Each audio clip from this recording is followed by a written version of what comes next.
Good morning. This is Miss Billerbeck, and we're going to talk about 14.3 quadratic formula. So if we have a quadratic ax squared plus bx plus c equals 0, then if we want to do complete the square, we need to get this coefficient to be 1. So if we divide everything by a, we end up with x squared plus b over ax plus c over a equals 0. So as we complete the square by dividing this term by 2 and squaring it, we add that same term here, and we still have this term here, c over a, and it equals 0. So now we want to move all of this to the other side, so we use an additive inverse to move it to the other side. This is our square, our perfect square trinomial, x plus b over 2a squared. Then we take a square root, plus or minus here, square root here, and we have b squared. If we add a 4a here and a 4a here, we get 4a squared. So that's where this 4a squared comes in. We can put them over a common denominator right here. So b squared minus 4ac over 4a squared, and the square root. So when we square root this 2 and this 4 and a squared, that becomes 2a. So we don't need to have a square root down there. So now when we move this last little term after we free x plus b over 2a from the radical, we end up with x equals negative b, because they all have a 2a on the bottom, and so they have the same denominator. So we have x equals negative b plus or minus, because there's a plus or minus here, the square root of b squared minus 4ac pops up here, and then our denominator is 2a. So this is the quadratic formula, and this is where a, b, and c are real numbers, and a does not equal 0. So if a was 0 up here, we wouldn't have a quadratic. We'd have a linear formula. All right, let's see some applications of this. Or actually not applications. Let's just do some examples. We'll do real life applications in 14.5. All right, so if we solve 4x squared plus 7x minus c. So a is 4, b is 7, and c equals negative 3. So we want to make sure we say what they are. Now our quadratic formula again is x equals negative b plus or minus the square root of b squared minus 4ac all over 2a. Okay, so that's something you should just have written down if you haven't memorized it.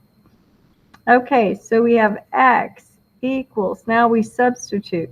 So b is 7, but that's a negative b, so it's negative 7 plus or minus, and then we have the square root of 7 squared minus 4 times a times c. So a is 4 and c is negative 3 all over 2a. So a is 4, so that's 2 times 4. So now we have negative 7 plus or minus the square root. 7 squared is 49. We have 16 times 3, which gives us 48, but there's 2 negatives, so it's plus 48 all over, and 2 times 4 is 8. Okay, so we end up with negative 7 plus or minus square root, and this one ends up, we have 1797 over 8. So a lot of times we leave it just like that. Let me double check and see what Singapore Math wants you to leave it as, because I forgot to look at that.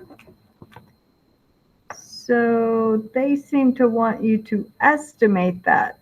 Okay, normally that would just be fine, but they want you to estimate.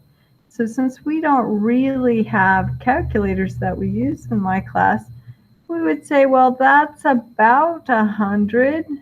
So let's say that's 9.9. Okay, because the square root of 100 is 10. Okay, so we have x equals -7 plus or minus 9.9 over 8. So then we have -7 plus 9.9 over 8, which gives us, that's about 2.9 over 8. And this may require, let's just use the calculator on this. I think I will let you use a calculator on the quadratic. If you have gotten there, you have earned a calculator. So if we take the square root of 97, we get 9.8. Oh, I was so close. Okay, so that's really 9.85 when you use a calculator. So close. Okay, so we are going to plus or minus that. So we have -7 plus that. And then we're going to divide that by 8. So we get x equals 0.356. And if we subtract that, we get -7 minus, go back up to that, and divide by 8, we get -2.106. Okay, so there we have it. These would be the two answers for our x values. All right, so now if we have something like this, we have to combine like terms. So our FOIL, and then we're going to combine like terms. Okay, so we have 9x times x is 9x squared. 9x times 2 is 18x. 5x, and then 5 times 2 is 10. Okay, equals -x minus 6. So if we want to be fancy-dancy, we can just do this all at once. Can you believe it?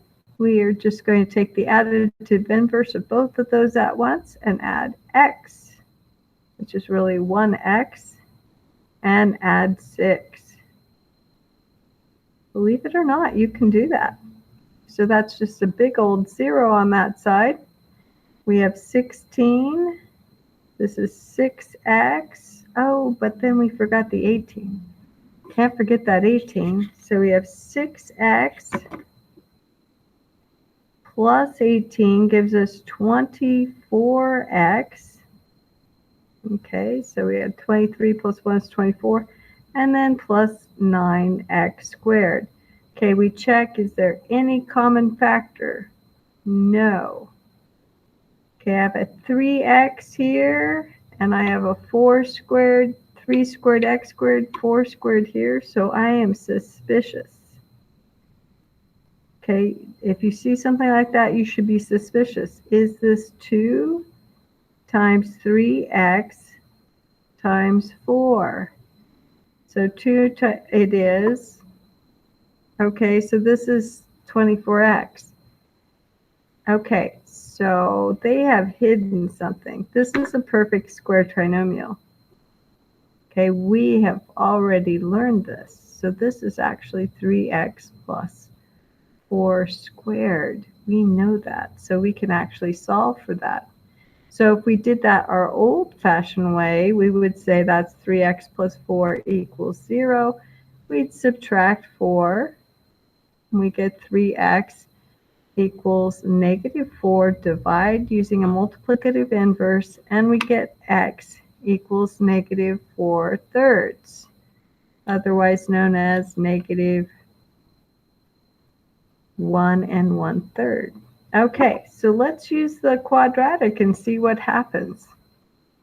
So we have A equals 9, B equals 24, and C equals 16. So we have X equals negative 24 plus or minus the square root. Oh my goodness, I'd rather do it this way. Of 24 squared minus 4 times 9 times 16 all over 2 times 9. Okay, so we have negative 24. This is why when you learn all these cool techniques and you have all sorts of tools in your tool belt, you don't end up doing something this hard. You end up realizing, oh, that's just a perfect square trinomial hiding, and that's going to save me a ton of time. But no, we're using the quadratic formula. Okay, so 24 squared. 576 minus, and then we've got 4 times 9 times 16. Oh, look at that, 576. Well, that is not that bad. And then down below we have 2 times 9 is 18. Okay, so this ends up, we have negative 24 plus or minus the square root of 0, which is really 0. And then when we find x and we simplify it, we get x equals negative 24 over 18, because plus or minus 0 is just a waste of time, so we don't add it. Okay, so now we look at, well, what is it divisible by? Well, it is divisible by 6 top and bottom. So we end up getting negative 4/3, which is negative 1 1/3, which is exactly what we got this way. Okay, so the quadratic works on anything, any quadratic equation, okay, that is simplified and set equal to 0, you can use the quadratic, okay? It's a headache sometimes, but you can use the quadratic.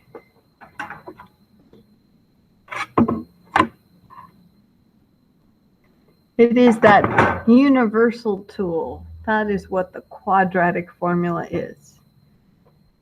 Okay, so our first item is to set this equal to 0. So we move this 5x over here, and I'm going to move this all, well, I'll just write it here. 3x squared minus 5x plus 11 equals 0. So I have A, I have B. A is 3, B is, don't you dare forget your negatives. B is negative 5, and C equals 11. Okay, so let's do A equals negative 5 plus or minus the square root of negative 5 squared minus 4 times 3 times 11. Sorry about this messiness. All over 2 times 3. Okay, I'll make some room right here.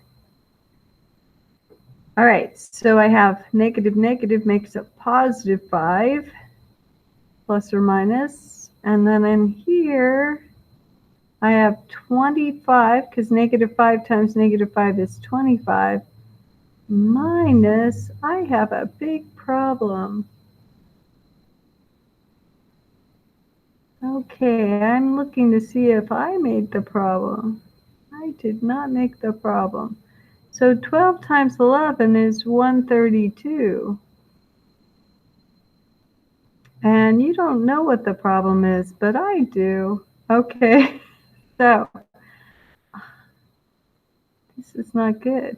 Okay, so anyway, I have 5 plus or minus the square root, and then I end up, if I do 132 minus 25, carry, there you go, so 107, but it's a negative 107. Do you see my problem? I can't have a negative in a square root. There are no two numbers that multiply together to make, no two identical numbers that multiply together to be a negative. This is not a real number. So let me fix this problem so that it actually is a good problem for us. So we're going to take this one little sign and we are going to make it a negative sign. Okay. And sometimes authors of books just kind of miss something, and this is one of those times. So let's just make that a negative and that negative 11. So now I have a negative here, and a negative times a negative makes a positive. So now we fixed our problem.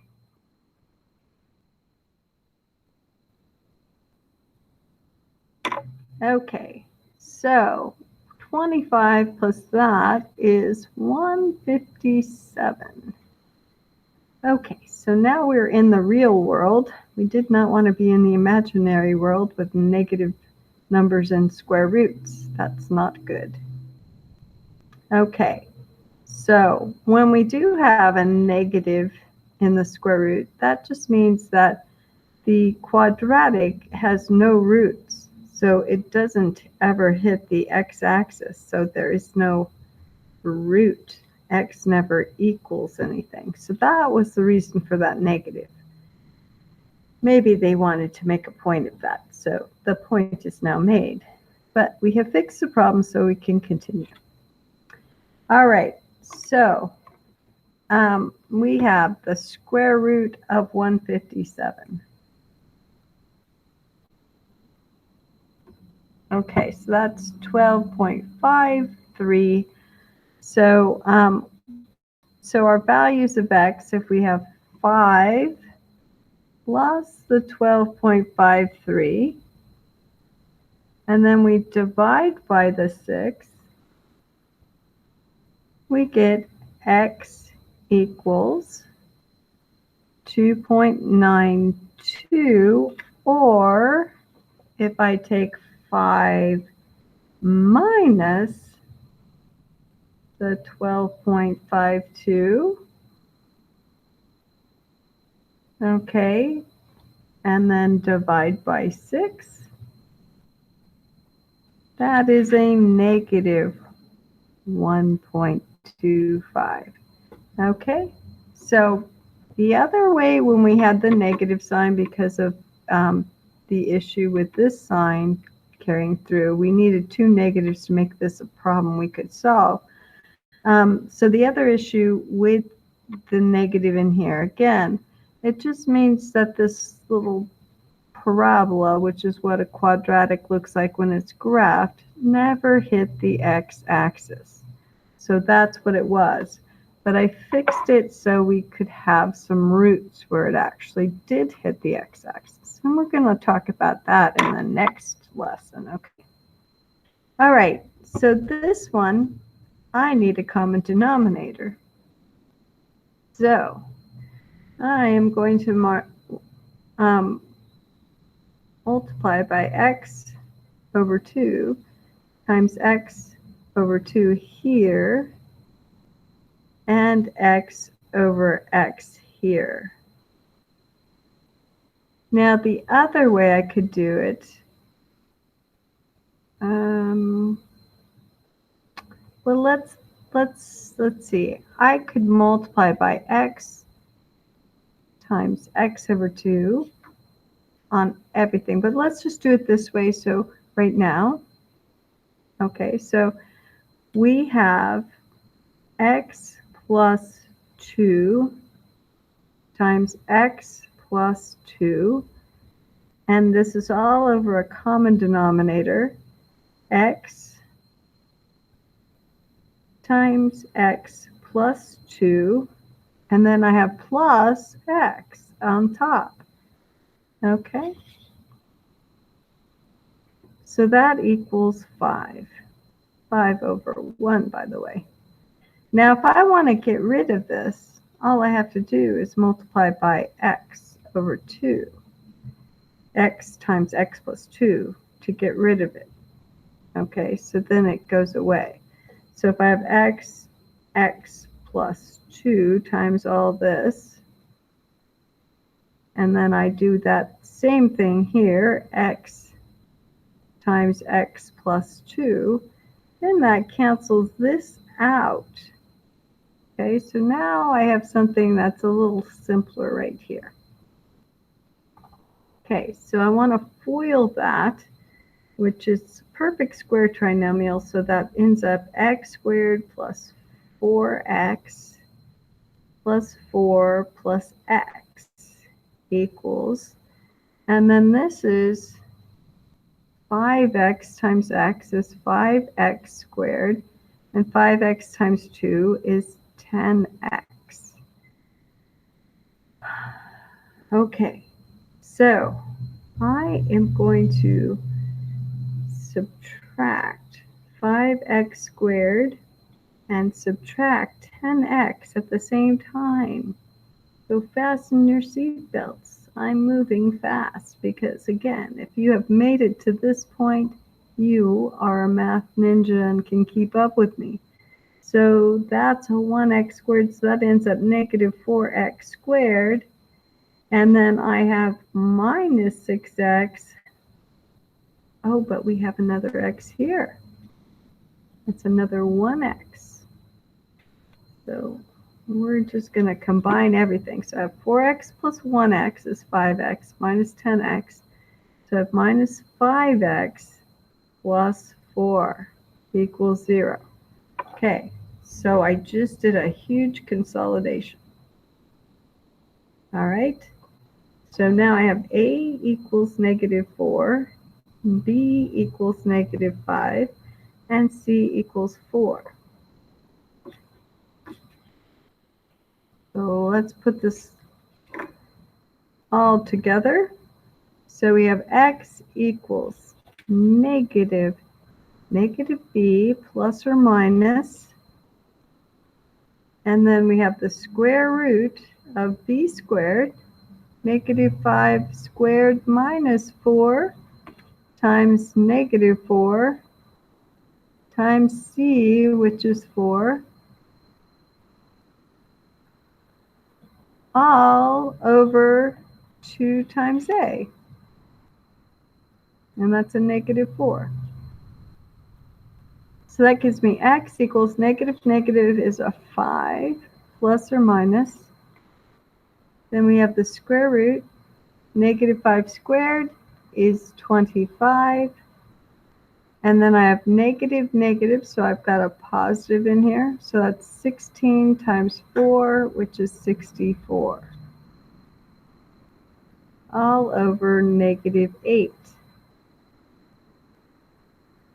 So this gives me 5 plus or minus, and that gives me the square root of 89. What a pleasant number to work with, all over negative 8. Now, because I have a negative here and a plus or minus, yeah, this is the same thing. Well, we'll just deal with it as the negative's just going to go away pretty much, but we will look at that. So, okay, so I have, well, let's first do the square root of 89. That gives me 9.43. So now I add 5 plus the square root of that. Okay, and now I divide by negative 8, and I get x equals negative 1.80.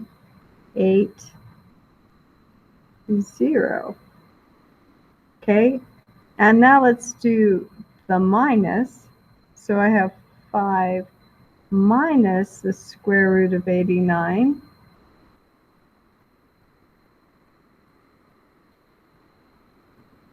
And I'm going to divide that by -8. So that gives me or 0.55.